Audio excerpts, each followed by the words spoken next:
Hey YouTube, it's Harrison here, and today I'm going to be giving you my review of the Logitech G502 Gaming Mouse.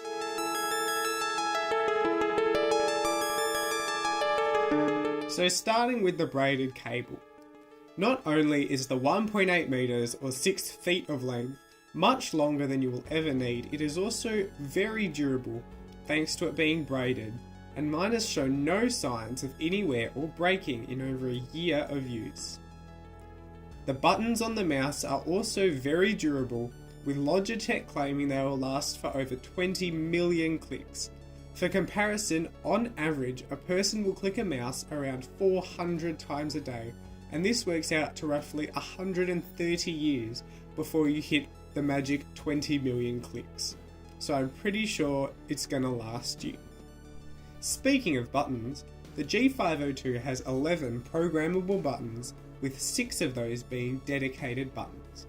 5 of them sit on the left side of the mouse and are all easy to reach with either your thumb or forefinger, which is very nice, and there is also one button on top of the mouse behind the scroll wheel.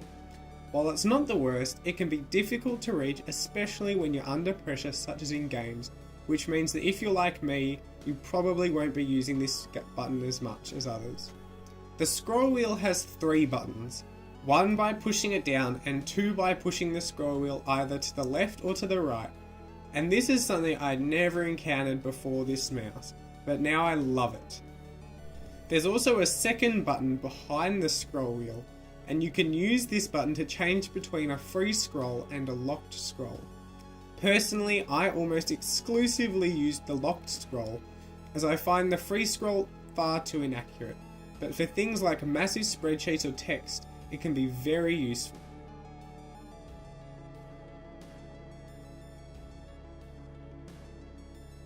The mouse itself fits snugly into my slightly below average sized hands. I do prefer the palm grip though, so if you have larger hands and prefer the claw grip, then you will probably be fine. All of the buttons on the mouse can be remapped in Logitech's gaming software. In the software, you can set not only the function of the buttons, but also set the DPI levels of the mouse, which goes from an insane 12,000 DPI all the way down to 200 DPI. You can also assign a secondary layer of functions to the mouse buttons using the G-Shift functionality, and you can map the G-Shift button to one of those on the mouse.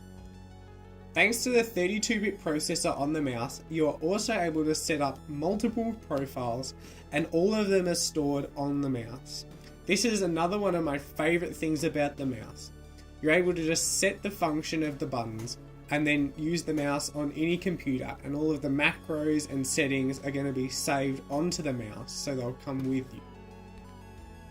So after a year of using this mouse, I think it's pretty safe for me to say that I really love it. It works great, it performs really well, it's built like a tank, and yeah, it's the mouse I'd recommend to anyone looking for a new one. It's just that good. And yeah, that about wraps up my review for it today.